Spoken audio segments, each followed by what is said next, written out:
Leaders മോർണിംഗിൽ CPIM-ന്റെ പാലക്കാട് ജില്ലാ secretary EN Suresh ബാബുവാണ് ഇന്ന് നമ്മോടൊപ്പം ചേരുന്നത്. ശ്രീ EN സുരേഷ് ബാബു, സ്വാഗതം ഹലോ മലയാളത്തിലേക്ക്. ഇപ്പോൾ തീർച്ചയായും ഇന്നത്തെ ദിവസം താങ്കളെ ഹലോ മലയാളത്തിൽ ഞങ്ങൾ പ്രതീക്ഷിക്കുന്നത്, സംസാരിക്കാൻ ആഗ്രഹിക്കുന്നത് തീർച്ചയായും അവിടുത്തെ തെരഞ്ഞെടുപ്പുമായി ബന്ധപ്പെട്ടൊക്കെയുള്ള പാലക്കാട്ടെ തയ്യാറെടുപ്പുകളുണ്ട്. പക്ഷേ താങ്കൾക്ക് തന്നെ അറിയാം, ഏറ്റവും പ്രധാനമായി നമ്മൾ കാത്തിരിക്കുന്നത് അവിടുത്തെ ശക്തമായ ഒരു നടപടി പാർട്ടി ജില്ലാ നേതൃത്വം സ്വീകരിച്ചിരിക്കുന്നു. അതിൻ്റെ തുടർച്ചയായി ഉണ്ടായിരിക്കുന്ന അനുരണനങ്ങൾ, ഇതിലൊക്കെ തീർച്ചയായും നമുക്ക് താങ്കളുടെ കമൻറ്റ് വേണം. രാവിലെ തന്നെ പിടിച്ചിരുത്തിയിരിക്കുന്ന അധികം സമയം എടുക്കില്ല, പെട്ടെന്ന് നമുക്ക് പറഞ്ഞ് അവസാനിപ്പിക്കാം. അതായത് ഈ PK ശശിക്കെതിരെ നടപടിയെടുത്തതിന് ശേഷം വന്ന കമൻറ്റുകൾ, പാർട്ടി നേതൃത്വത്തിൽ നിന്ന്, പാർട്ടി നേതാക്കന്മാരിൽ നിന്ന്, താങ്കളടക്കമുള്ളവരിൽ നിന്ന് വന്ന കമൻറ്റുകളാണ് ഏറെ കൗതുകകരമായി തോന്നിയത്. കാരണം ഇത് ഇങ്ങനെ ഒരു മോശം ഈ മനുഷ്യനെ എന്തിനാണ് പിന്നെ പാർട്ടി ഇത്രയും കാലം ചുമന്നത് എന്ന് അത് കേൾക്കുന്നവർ കരുതൂ. എന്തിനായിരിക്കും ഇത്രയും കാലം നീണ്ടത് ഈ നടപടി?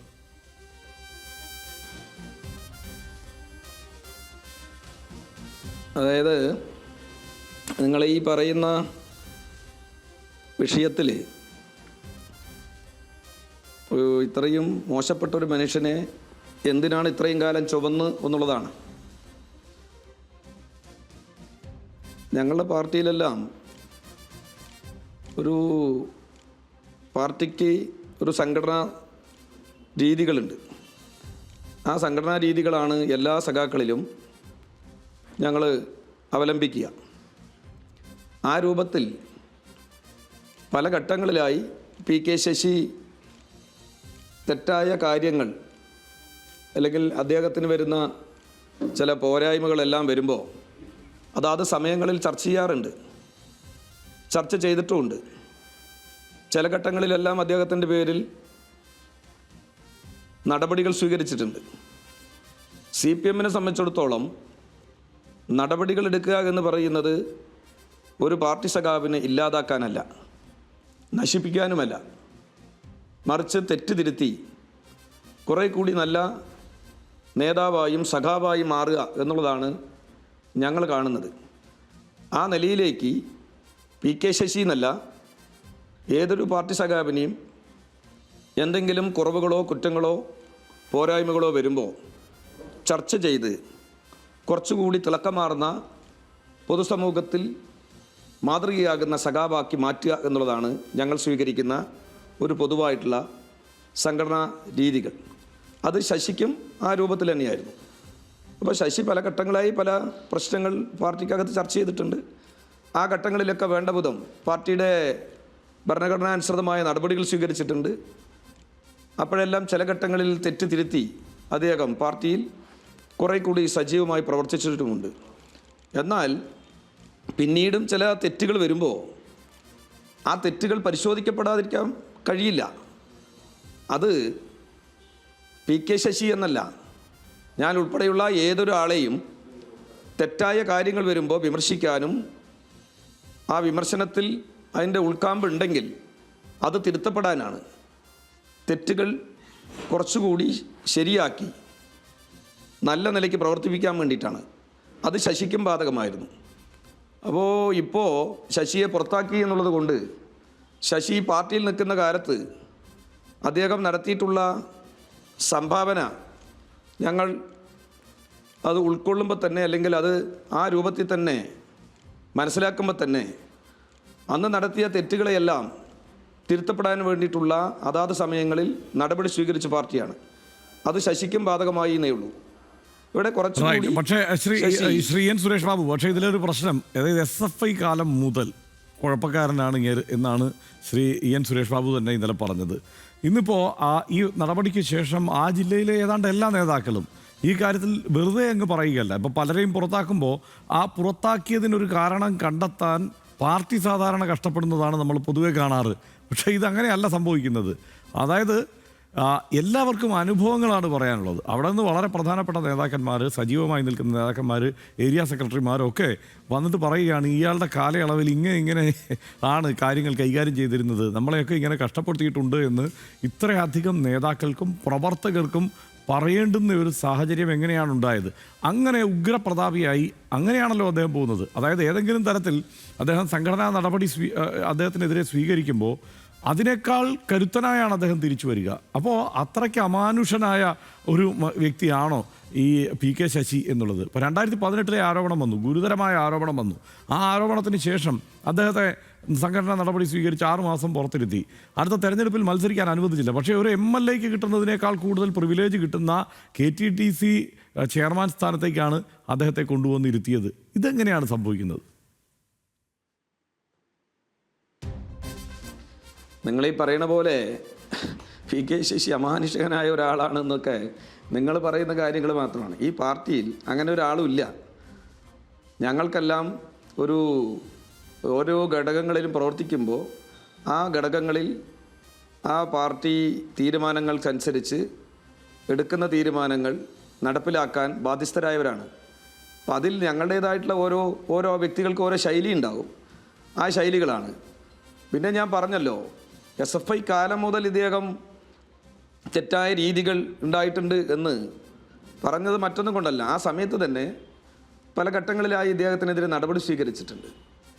ശിവദാസ മേനോൻ ജില്ലാ സെക്രട്ടറി ആയിരിക്കുമ്പോഴാണ് ഇദ്ദേഹത്തിന് ഒരു ഘട്ടത്തിൽ പാർട്ടിയിൽ നിന്ന് ഇതുപോലെ തന്നെ തരം താഴ്ത്തിയത്. പിന്നീട് CK രാജേന്ദ്രൻ്റെ കാലത്ത് അദ്ദേഹത്തെ 6 മാസത്തേക്ക് സസ്പെൻഡ് ചെയ്തു. അതൊക്കെ നിങ്ങൾക്ക് അറിവുള്ളതാണ്. ഇപ്പോൾ പല ഘട്ടങ്ങളിലായി. ഞാൻ എല്ലാ ഉള്ളടക്കങ്ങളിലേക്കും കിടക്കാൻ ആഗ്രഹിക്കുന്നില്ല. നിങ്ങൾ തന്നെ പറയും പാർട്ടിയിൽ നിൽക്കുമ്പോൾ ഇദ്ദേഹം വലിയ നല്ല ആളും ഇപ്പോൾ മോശക്കാരനുമായി എന്നുള്ളതല്ല. അന്നും ഇദ്ദേഹത്തിന് കുറേ കുറവുകളുണ്ടായിരുന്നു. ആ കുറവുകളെല്ലാം തിരുത്തുന്നതിന് വേണ്ടിയിട്ടുള്ള ഇടപെടലായിരുന്നു ഞങ്ങൾ നടത്താറുള്ളത്. അത് എല്ലാവരിലും അങ്ങനെയാണ്. ഞാൻ അപ്പോഴേ തന്നെ സൂചിപ്പിച്ചല്ലോ.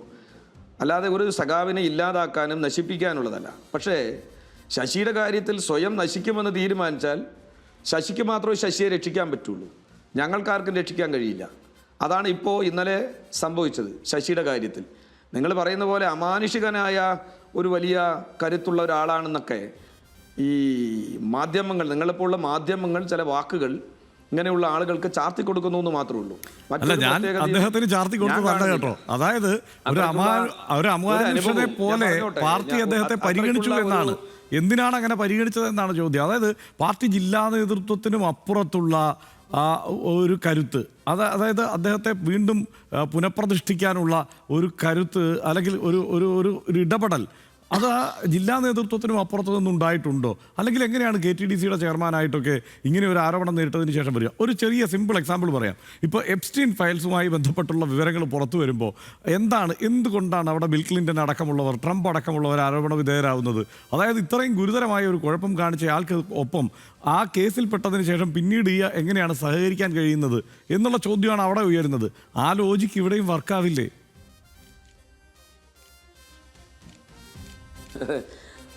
ഞാൻ പറഞ്ഞതിൻ്റെ ഉത്തരങ്ങൾക്ക് മറുചോദ്യം ചോദിച്ചുകൊണ്ടേ ഇരിക്കുകയാണ്. അതായത് ഈ ശശി പല ഘട്ടങ്ങളിലായും കുഴപ്പങ്ങൾ ഉണ്ടാക്കിയ ഒരാളാണെന്ന് നമ്മൾ പറഞ്ഞല്ലോ.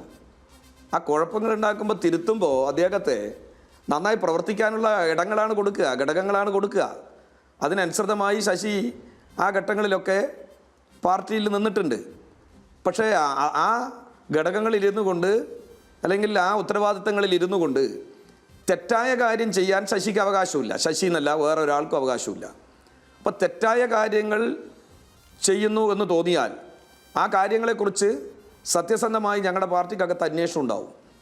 ആ പാർട്ടിയുടെ അന്വേഷണത്തിൻ്റെ ഭാഗമായിട്ടാണ് 2024 ഇദ്ദേഹം ജില്ലാ സെക്രട്ടേറിയറ്റ് മെമ്പറായിരിക്കുമ്പോൾ ആ വിഷയങ്ങളെ അടിസ്ഥാനപ്പെടുത്തി ഞങ്ങൾ ചർച്ച ചെയ്യുകയും ഐക്യകണ്ഠേനയാണ് ശശിക്കെതിരായിട്ടുള്ള നടപടിയെടുത്തത്. അപ്പോൾ ഐക്യകണ്ഠേന ആ നടപടി സ്വീകരിച്ചു, ബ്രാഞ്ചിലേക്ക് തരം താഴ്ത്തുകയാണ് ഉണ്ടായത്. അപ്പോൾ ആ നിലയിൽ ശശി പല ഘട്ടങ്ങളിലും നടപടിക്ക് വിധേയനായി നിൽക്കുമ്പോഴും പല ആരോപണങ്ങൾക്ക് വിധേയനാകുമ്പോഴും ഞങ്ങളുടെ എല്ലാം ധാരണ, ഞങ്ങൾ പാർട്ടിയുടെ ഘടകങ്ങളിൽ പ്രവർത്തിക്കുന്ന ഓരോ വ്യക്തികളുടെയും ധാരണ അദ്ദേഹം തിരുത്തി വരും. അപ്പോൾ അങ്ങനെ എല്ലാ ഘട്ടങ്ങളിലും ചില ഘട്ടങ്ങളിലൊക്കെ അങ്ങനെ പാർട്ടിക്ക് ബോധ്യമായതുകൊണ്ടാണ് തിരിച്ചെടുത്തതും അദ്ദേഹത്തിനെ അതുപോലുള്ള ഘടകങ്ങളിൽ ഉൾപ്പെടുത്തി പ്രവർത്തിച്ചതും. ഇതെല്ലാം വേറെ ആരുടെയെങ്കിലും സഹായം ഉണ്ടാകുമെന്നൊക്കെ നിങ്ങൾ പറയുന്നതാണ്.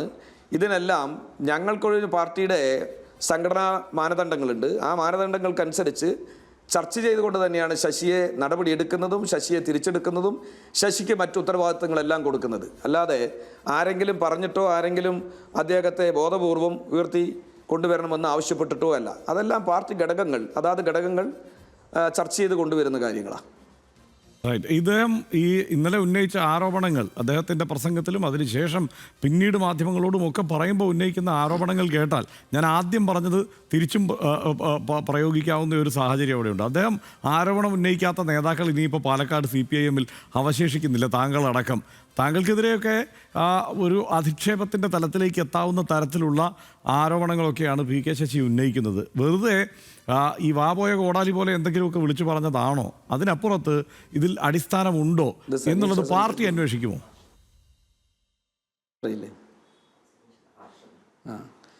അതായത് ഇപ്പോൾ ഇന്നലെ നിങ്ങളുടെ ചാനലിൽ തന്നെ ഇരുന്നിട്ട് ഒരു ഇദ്ദേഹത്തിൻ്റെ ഒരു അനുയായി എന്ന് പറയുന്ന ഒരാൾ വളരെ മോശമായിട്ടാണല്ലോ നമ്മുടെ, എനിക്ക് തോന്നുന്നു സനീഷാണ് തോന്നുന്നു, ഒരു ഇന്നലെ കാണാനിടയായി ഞാൻ. അപ്പോൾ ഞാൻ അതിന് ഇന്നലെ തന്നെ മാധ്യമങ്ങളോട് വളരെ കൃത്യമായ നിലപാട് അറിയിച്ചു. എൻ്റെ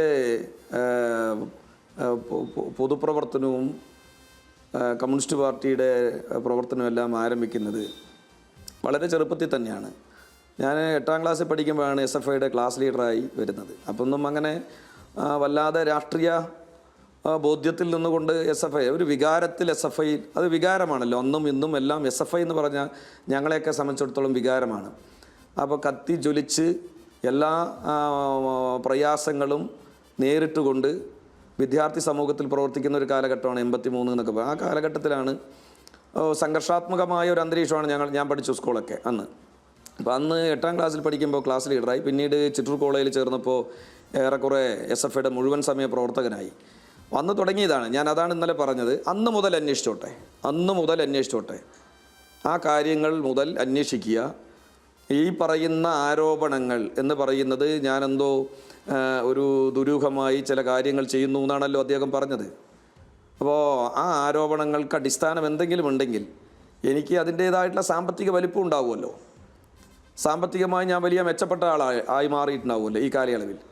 അങ്ങനെ എന്തെങ്കിലും ഒരു തന്മാത്രയുടെ വലുപ്പത്തിൽ എൻ്റെ സാമ്പത്തിക ശേഷിയോ എൻ്റെ ഈ സ്വത്തിൻ്റെ വലുപ്പത്തിലോ ഉണ്ടെങ്കിൽ, ഞാനതാ പറഞ്ഞത്, ഞാൻ അന്നലെ പറഞ്ഞ വാക്ക് വീണ്ടും മറ്റേ മാധ്യമങ്ങളോട് പറഞ്ഞത് ആവർത്തിക്കുകയാണ്, ഞാൻ പൊതുപ്രവർത്തനം അവസാനിപ്പിക്കാമല്ലോ. എന്നാൽ മറിച്ച് ശശി അതിന് തയ്യാറാവുമോ? ശശി ഇന്നലെ മാധ്യമങ്ങളോടൊക്കെ തയ്യാറാകാൻ പറഞ്ഞു. ഞാൻ കുറേ കാര്യങ്ങൾ വേണമെങ്കിൽ ഞാൻ പറയുന്നത്, പാർട്ടിക്കകത്ത് നിന്ന് ഒരാൾ പുറത്തു പോകുമ്പോൾ വ്യക്തിപരമായി ആക്ഷേപിക്കുന്ന രീതിയല്ല എൻ്റേത്. എൻ്റെ പാർട്ടി എന്നെ അതല്ല പഠിപ്പിച്ചിട്ടുള്ളത്. എല്ലാ പാർട്ടിയിലും പ്രവർത്തിക്കുന്നവർ പൊതുസമൂഹത്തിൽ അവരവർ രാഷ്ട്രീയ പ്രവർത്തനവും പൊതുപ്രവർത്തനവും നിർവഹിക്കുന്നതാണ്.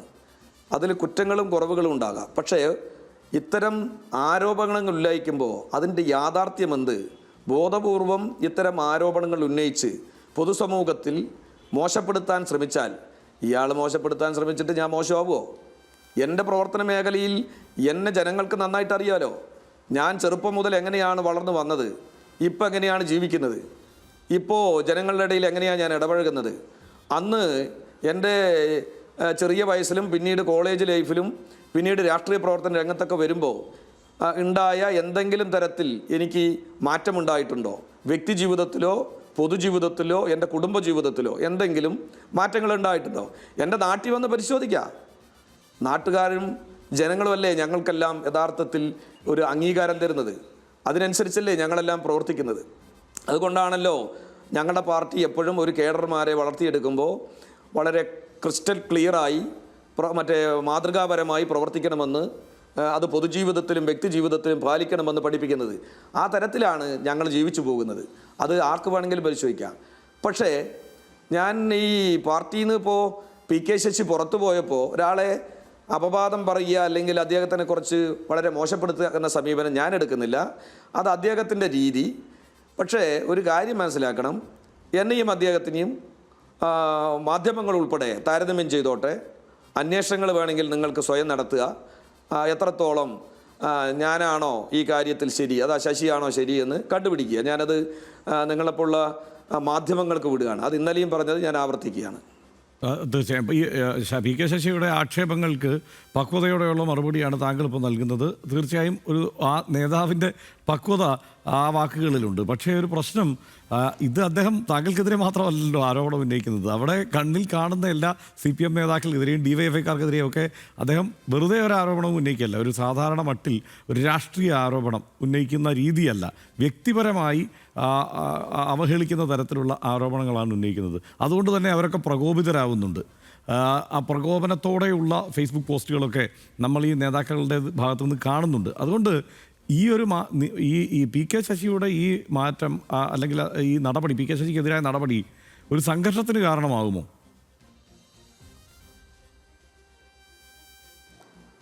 അങ്ങനെ വരാൻ സാധ്യമൊന്നുമില്ല.